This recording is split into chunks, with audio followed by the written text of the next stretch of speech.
Est-ce que vous réalisez à quel point la culture a un impact énorme sur la société? À quel point la culture peut avoir un impact énorme sur la santé publique? Dans cette vidéo, on va essayer de voir comment est-ce que la culture, les pratiques sociales, socio-culturelles peuvent influencer le comportement et donc la santé publique. Bonjour à toi, je suis Russell Youssa, spécialiste en santé publique, et dans cette chaîne YouTube, je partage avec toi du contenu lié à la santé publique, l'actualité sanitaire. Également, je partage mon expérience en santé publique avec vous. Donc, si tu es intéressé, je t'invite à t'abonner sur cette chaîne pour ne rien manquer à chaque fois qu'on publie une vidéo. Je fais également plusieurs vidéos parce qu'il y a beaucoup d'étudiants qui suivent cette chaîne et qui veulent avoir des informations sur comment rédiger un protocole d'études, comment écrire son mémoire d'études, comment est-ce qu'on publie son mémoire d'études. Il y a également des vidéos qu'on publie là-dessus. Donc, si tu es étudiant, si tu es professionnel de la santé, je t'encourage à t'abonner pour ne rien manquer à chaque fois qu'on publie une nouvelle vidéo. Alors, comme je l'ai dit aujourd'hui, on va essayer de parler d'un sujet qu'on n'évoque pas beaucoup, okay, ou alors qu'on n'a jamais évoqué sur cette chaîne, c'est à quel point est-ce que les slogans dans la culture africaine ou alors camerounaise en particulier peuvent vraiment influencer les comportements en santé. C'est quelque chose auquel on ne se rend vraiment pas compte. Et c'est récemment, lorsque je travaillais sur un article sur la consommation des boissons alcoolisées, que j'ai pensé à ça, et donc c'est la raison pour laquelle je fais cette vidéo. Et vous vous rendez compte à quel point est-ce que lorsque on a des slogans, okay, dans notre société, des slogans qui sont généralement repris par des musiques, notamment si dans votre pays vous avez par exemple des artistes qui sont très connus, vous vous rendez compte qu'ils vont certainement reprendre souvent des musiques. Il y a des slogans qui vont être repris par les jeunes, et ces slogans là vont être acceptés comme des normes, comme des façons de penser, comme des pratiques. Ok, on va prendre un exemple pour que je me fasse bien comprendre. Donc, si on prend l'exemple d'un pays comme le Cameroun, si vous êtes Camerounais, vous connaissez par exemple les slogans, par exemple autour de la consommation de l'alcool, comme tu bois, tu meurs, tu ne bois pas, tu meurs. Ou alors notre slogan comme l'alcool c'est de l'eau, l'alcool c'est de l'eau. Ça, c'est des slogans qui sont repris par des musiques généralement au Cameroun, et donc c'est présent dans des chansons qui sont reprises, et c'est des slogans qui restent dans la conception, la façon de penser des personnes, notamment les jeunes. Et ça va faire, quelle est la conséquence de ce genre de slogan là? Ça va banaliser la consommation excessive. Ok, ça va insinuer par exemple que voilà, de toute façon la mort est inévitable, donc que je boive, que je ne boive pas, la conséquence sera le même, et ça va renforcer une sorte d'attitude de je m'en foutiste face aux conséquences négatives de l'alcool. Alors, il y a d'autres slogans, donc comme j'ai dit, l'alcool c'est de l'eau par exemple, et ça c'est des slogans qu'on reprend dans plusieurs musiques. Okay? Et donc, lorsqu'on a un tel slogan, quelle est la perception que les gens auront par rapport à ça? C'est que l'alcool c'est un produit inoffensif, okay, qui peut donc, ça va donc encourager les personnes à pouvoir consommer de l'alcool de plus en plus, sans une véritable prise en compte des dangers qui peuvent être associés à la consommation de l'alcool, notamment les maladies liées à l'alcool, les accidents et autres, parce que la conception ce sera l'alcool c'est de l'eau, l'alcool n'a véritablement aucun impact sur notre santé. Voilà. Donc, quel est donc l'impact que cela peut avoir sur les comportements en santé? Ça, c'est un sujet vraiment qui peut intéresser beaucoup de psychologues, et s'il y a un psychologue qui suit cette vidéo, ce serait intéressant qu'on puisse véritablement avoir des informations plus précises là-dessus, parce que cela va impacter d'une manière très considérable les comportements en santé. Alors, le premier impact, c'est la normalisation de l'alcoolisme. Okay?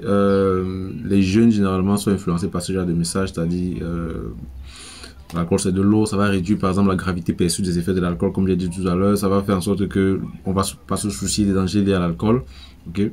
Et vous voyez au Cameroun par exemple, on a une augmentation considérable de la consommation de l'alcool chez les adolescents, qui est influencée souvent par ce genre de chansons, donc qui vont exacerber le comportement de l'alcool.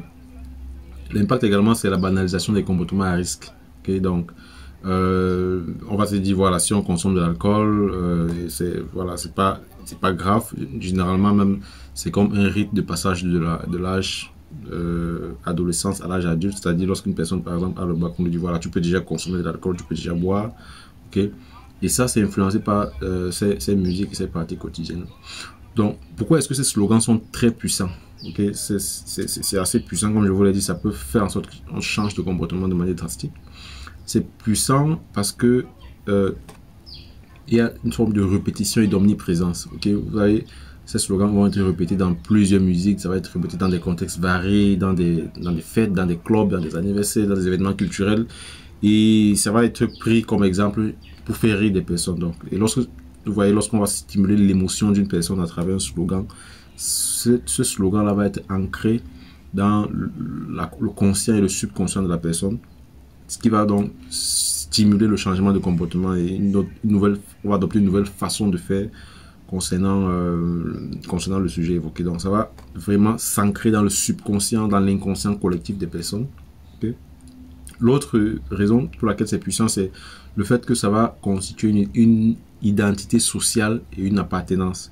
Okay, lorsqu'on écoute la musique, on se sent connecté aux musiciens, on se sent connecté à ce qu'on appelle les pairs, P-A-I-R. Et donc, lorsqu'un artiste va répéter ce genre de slogan-là, qui fait l'éloge de la consommation d'alcool, ça va devenir comme une sorte de norme sociale pour se sentir intégré, pour se sentir cool, pour se sentir voilà, en harmonie avec les autres. Et ces slogans sont également puissants parce qu'il n'y a pas véritablement de contre-discours. Malheureusement, les spécialistes en santé ne font pas assez ne sont pas assez présents sur les réseaux sociaux pour aussi à leur tour mettre en place ce genre de slogan là. Okay? Et là, je parle notamment des pays en Afrique, parce qu'en Europe, il y a beaucoup de spécialistes en santé qui sont présents sur les réseaux sociaux et qui ont également leurs slogans. Si vous allez par exemple sur YouTube ou TikTok, vous allez voir des slogans qui sont repris par des professionnels de la santé, okay, pour contrer ces genres de slogans-là et donc pour faire la promotion de la santé. Mais en Afrique, on n'a pas cette présence des spécialistes dans les réseaux sociaux. Et donc, si tu es spécialiste dans une filière en santé publique, je t'encourage à être également présent sur les réseaux sociaux. Okay? C'est important que on puisse être présent sur les réseaux sociaux parce que l'éducation pour la santé ne se fait pas seulement à l'hôpital, mais ça ne se fait pas seulement dans l'environnement physique, mais également dans l'environnement digital. Et c'est important de faire la promotion de la santé en utilisant justement les moyens digitaux. Alors, comment inverser cette tendance? Et comme je le disais, c'est faire l'éducation pour la santé, éduquer les artistes. Okay? L'impact de leurs paroles peut influencer significativement le comportement des personnes. Okay? Il faut également créer des contre-slogans, comme je le disais tout à l'heure. Ces contre-slogans vont être créés par ceux qui travaillent dans la promotion de la santé, donc pas uniquement le ministère de la Santé publique, mais tous ceux qui font partie du corps de la santé publique. Okay? Il faut créer des contre-slogans. Okay? Et voilà, il faut utiliser cette même plateforme de diffusion des slogans pour voilà, partager des slogans qui sont en faveur de la promotion de la santé, d'un comportement sain en ce qui concerne la santé.